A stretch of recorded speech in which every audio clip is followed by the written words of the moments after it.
Hello guys, welcome back, and I hope you all are doing absolutely fine. So today we'll be continuing with our third BHMS Organon short note exam revision series, wherein we are covering the previous year papers solved 5 markers, wherein we are covering the important highlighted points and some important pointers which you need to know and revise before starting your studies for the exams or while revising your portion at the end. So the midway part we leave it up to you, wherein you have to read all your important textbooks, all the important notes which your teachers have provided, and any other source of material which you are using for Organon. Alright, so without much ado, let us begin. And also please do check our Telegram channel for more notes of different subjects on the second and third year as well. So now without much ado, let us go to the part. So in the last video, we had covered summer 2020's paper, all the important short notes which had appeared, and now we'll move on to the winter 2019's paper, the short answers, wherein the first answer we cover is idiosyncrasy. Now explain idiosyncrasy. Idiosyncratic persons are peculiar corporeal constitutions which, although otherwise healthy, possess a disposition to be brought into a more or less morbid state by certain things that seem to produce no impression and no change in many other individuals. Meaning of the term is idio, which is self, sing, which is with or along with, and crazy, which is makeup or constitution. It is a habit or quality peculiar to any person or any abnormal susceptibility to some drug or protein peculiar to a person. Now let us look into some examples. Footnote to aphorism 117. Some persons faint from smell of roses and fall into many other morbid and dangerous states from taking mussels, crabs or roe of barbel, from touching leaves of sumac, and etc. Types of idiosyncrasy.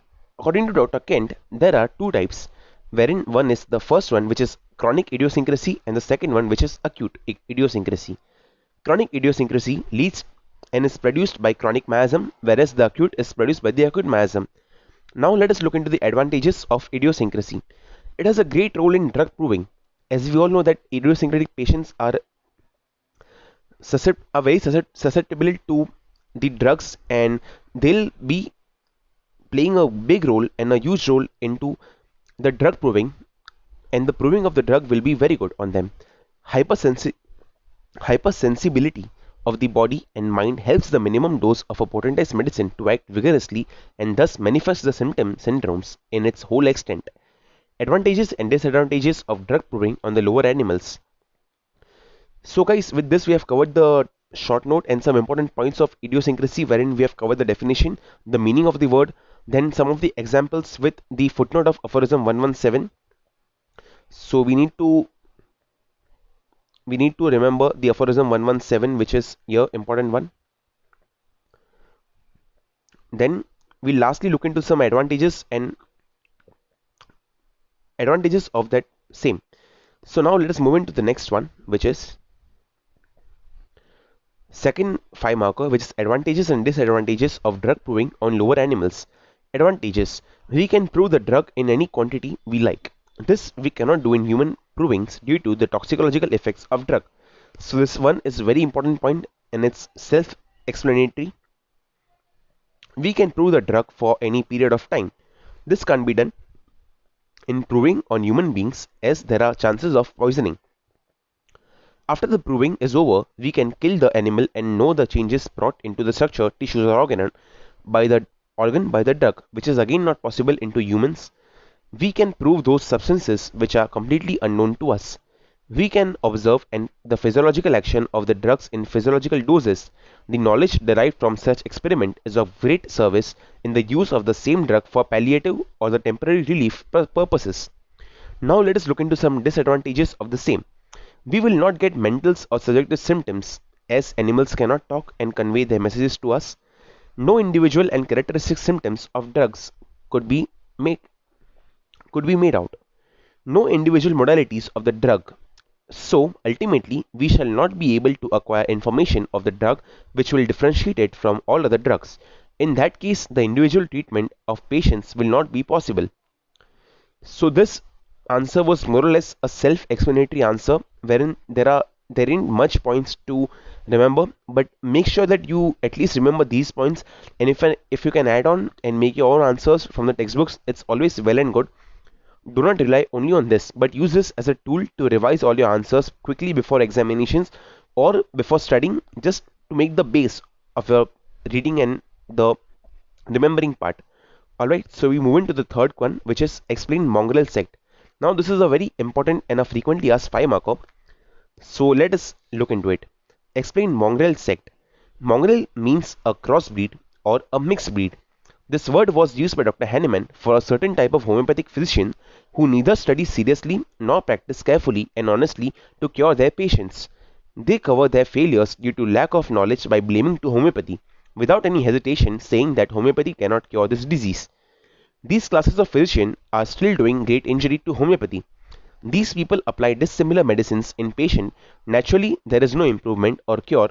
Then, instead of finding out correct remedy laboriously, they blame that homeopathy has no scope in this disease or that disease or that disease. They start treating patients with allopathic, doing much damage to the patient. So, this were some important points which you need to remember for the answer of mongrel sect. Now, let us look into the bath answer of bath. Explain bath. Hydropathy, aphorism 291. Bath of pure water can be used for palliation in restoring health in acute diseases as well as in convalescence of cured chronic patients. They bring only physically beneficial changes in the sick body. Lukewarm bath at 25 to 27 degree arouse the benumbed sensation of the nerves in cases of freezing, drowning and suffocation. They are quite effective when given along with coffee and rubbing with the hands. Similarly, cold baths 10 to 6 degree are useful in persons with deficiency of vital heat. By instantaneous and later with repeated immersions, they restore tone of the exhausted fibers of the muscles. Such baths should be used for minutes and of gradually lower temperature. These baths act physically and do not have a reverse action afterwards.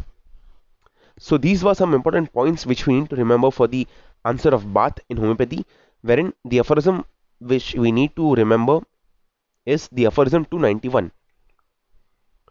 Now let us look into the signs of commencing improvements. So as we all know, after administering some drug or a remedy, we always look into the remedy reaction of that drug, and to check its progress and the effect of the remedy or the drug, it is very important for us to know the signs of commencing improvements. So let us look into the signs of commencing improvements. If the best selected homeopathic antisodic medicine in the minutest dose does not result in an improvement, this is a sure sign that the cause that keeps up the disease still persists. There is some circumstance in the mode of life of the patient that must be removed to produce a permanent cure. Aphorism 252. In acute diseases, the most certain signs of onset of amelioration or aggravation are to be found in the state of mind and disposition of the patient. So, in the state of amelioration, onset of amelioration, greater degree of comfort, increased calmness and freedom of mind, higher spirits, and a return of the natural state. So we need to remember these points for to check out the ameliorating effect of the remedy. Whereas the aggravating part could contain constrained helpless, the patient is constrained and helpless, pitiable state of the disposition and of the mind, of the gestures, postures and action, wherein the patient's condition are not so great. The new or increased symptoms or decrease of the original ones without any addition of the new ones is evidence for aggravation or amelioration, which is covered in the aphorism 254. Also, if an improvement in the disposition and mind is observed, the medicine is in the process of curing. Aphorism 255. If the remedy is perfectly suitable, but if there is a very long delay in improvement, then it is probably due to some error on the conduct of the part of the patient or other interfering circumstances, which is again covered in aphorism 255. So with this guys, we have seen some important points which we need to remember of the signs of commencing improvements, wherein if the remedy selected is perfect simillimum, it will always make good improvements, and it can always be verified and rectified with the ameliorating and the aggravating factors for the same. So now let us look into the next question. Explain indisposition according to Dr. Kent. Footnote to aphorism 7. Hahnemann writes, "It is not necessary to say that every intelligent physician would first remove this exciting or maintaining cause, causa occasionalis, where it exists. The indisposition thereupon generally ceases spontaneously. There are apparent diseases which are not diseases but disturbed states that may be called indispositions. Example, a psoric individual has his periods of indisposition from external cause, but these external causes do not inflict psora upon him. Indispositions from external causes mimic the miasms, that is, the group of symptoms is an imitation of a miasmatic manifestation, but the removal of the external cause is likely to restore the patient to health. Business failures, depressing tribulations, unrequited affections, producing suffering in young girls are apparent causes of disease, but in reality they are only exciting causes of indisposition. The active cause is within and the apparent cause of sickness is without. The physician then must discriminate between the causes that are apparent or external, the grosser things, from the truer causes of the disease, which are from the center to circumference. There are other individuals who are so psoric in their nature that they cannot live in the ordinary atmosphere. Some must be sent to the mountains, some to warm lands, some to cold lands. This is removing the occasioning cause, the apparent aggravating cause of the sufferings. So with this, guys, we cover in this answer some important points of indisposition which Dr. Ken says, wherein the important part to remember is the footnote to aphorism 7, wherein the Hahnemann gives the guidelines for the indisposition and the examples of the same. Now let us move into the next question, which is explain record keeping according to Dr. Kent. You should endeavor to have a good knowledge of both the acute and chronic miasms. These are things most general and will bring before the mind in one, two, or three images a grand picture of all the chronic diseases of the human race. We then have to advance and carefully study each of the acute miasms from the books, from observations and from every source of information, carefully arranging it on paper so that it can appear before the mind as an image. With the record, Hahnemann says, he can then study it in all its part and draw from it the characteristic marks, that is, you have the nature of the disease continuously in the mind. After your first prescription has been made, you may have an aggravation. It is well to know the date of this and about how long it lasted and to keep a watch of it. So all these points help us in maintaining the record keeping, wherein the most important part is the follow-up criteria, which we need to assess, like the remedy reaction of the patient on the patient, the aggravation factors, the ameliorating factors, and if there is an aggravation, we need to mention the date and see its further effect and the remedial reaction further. So that was record keeping. Now let us move into the explain. Now let us move on to characteristic symptoms. Characteristic symptoms. The peculiar, unusual, rare, and distinctive symptoms which characterize the medicine or the disease are known as characteristic symptoms. They help in individualization and totality formation. Characteristic symptoms is a generalization drawn from the particular symptoms by logical deduction. Evidently, characteristic symptoms of a case cannot be determined until a complete examination has elicited all the symptoms of the case for comparison. Aphorism 153 states, striking, intensely marked symptom that attracts the attention of a physician and cannot be ignored. Singular, present in few patients, unique, peculiar, distinguishing feature of a person, symptoms peculiar to the individual patient rather than common symptoms of the disease, and uncommon, unusual or remarkable symptoms where no explanation is possible or their presence cannot explain the basic pathology and have their basis in the constitutional makeup of the person. So as we all know, a characteristic symptom is always based on the PQRS, peculiar, queer, rare, and sheer. So the criteria to decide a symptom, whether a symptom is characteristic or not, is peculiar, queer, rare, and strange. PQRS. Example, vicarious menses in bryonia. Away from the pathology. Example, painlessness of usually painful conditions, opium. Unusual association or groupings. Example, nausea, clean tongue, and thirstlessness as of ipecac. And unusual intensity of symptoms. Example, intense burning as the sparks of fire in sickle core. So with this, we have covered the part of characteristic symptom, wherein the most important thing which we need to remember here is PQRS. PQRS, very important, wherein P stands for peculiar, Q Q stands for cure, R for rare, and S for strange. Now let us move on to the next question, which is explain vital force according to Dr. Robert.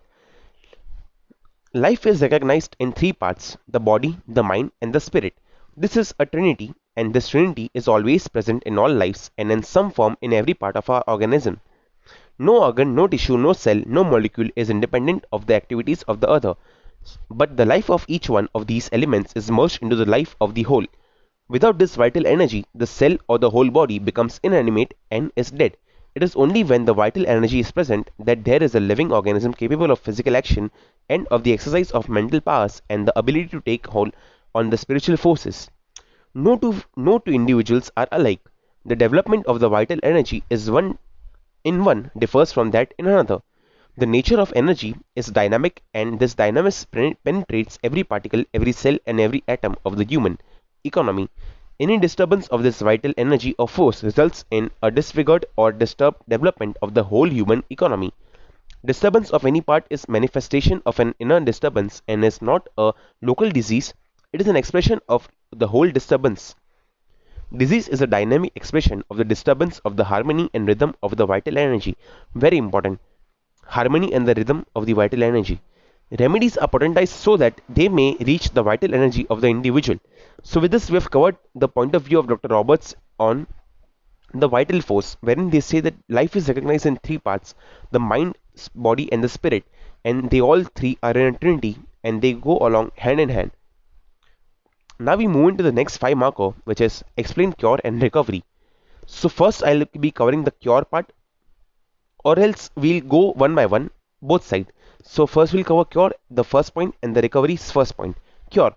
Cure is the permanent restoration of health or removal and annihilation of the disease in its whole extent following fixed definite principles.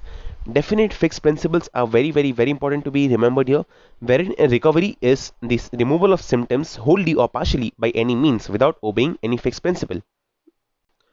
Cure must follow a definite orderly manner and direction in the disappearance of the symptoms as explained in the Hering's law, whereas recovery does not follow any such definite pattern and may take place haphazardly. It is always a result of art.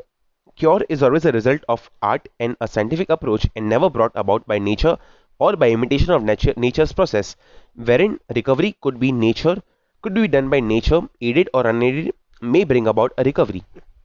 Cure. It is based on a definite therapeutic law, whereas in recovery there are no such requirements of a definite law. Cure. Principle of cure is universally applicable in all persons in all condition. In recovery, no such definite methods are used, no universal applicability. Recovery may take place in different persons by different modes. Cure is permanent and is complete, whereas recovery may be temporary or incomplete. So these are some important differentiating points which we need to remember about the cure and recovery, wherein we have covered the definition, then the importance of Hering's law in disappearance of symptoms, and the following points. Now we move on to the next 5 marker, which is examination of the patient. One of the most important things in securing the image of a sickness is to preserve its simplicity, what the patient tells us in his own way. It is more important to decide whether the observer is over-anxious, if a wife whether she is not frightened concerning her husband, and so intermingles many of her notions and fears, which you must accept with discretion. You must put yourself on a level with the form of speech your patients use. Leave the patient in freedom always. Do not put any words into his mouth. Never allow yourself to hurry a patient. Get into a fixed habit of examination, then it will stay with you. It is important for the physician to know the value of expressions.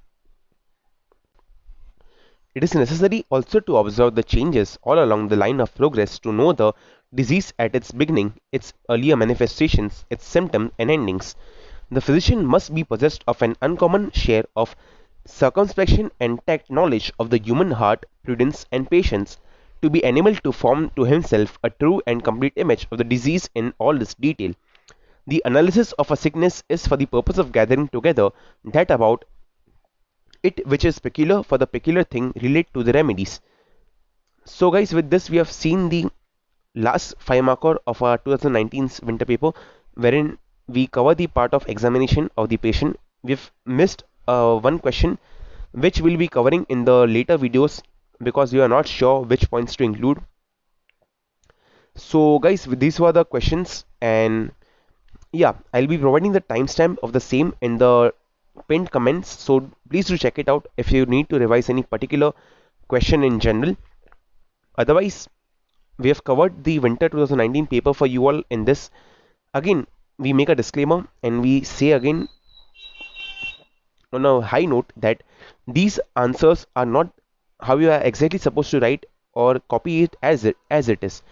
This is an attempt to help you all out to form a base either before starting your studies or at the end of the revision, wherein you have read all the subjects and you need to revise it a day before examinations or a week before examinations, wherein you are completing a revision portion. So it doesn't mean that you are solely dependent on this only, wherein we also do urge you all to study your textbooks properly, thoroughly, your exam lecture revision notes and all that before you hop into this thing. But at last and alas, if you haven't done anything, then this is your go through option, at least to start with the things and to start something. All right, because something is better than nothing. So at least start with this. अगर आपने कुछ भी नहीं किया हो तो, but हम आशा करते हैं कि आप सबसे पहले अपने टेक्स्ट बुक्स एंड जो भी नोट्स आप रेफर करते हो उसे पढ़ लीजिएगा. एंड अगर आपको पढ़ने के पहले एक अगर बेस बनाना हो तो you can always refer this points, the highlighted points, the important keywords which you have used here. And again I am seeing that before for the revision part. Alright, so with this we end this video. And अगर आपको ये video पसंद आया हो तो please इसे अपने दोस्तों के साथ शेयर कीजिएगा. It will motivate us to make more and more such videos for you all. Also, please do like, comment, subscribe, and share our channel to all other medicos and your classmates and your friends. With that said, thank you very much, and we'll see you into the next one.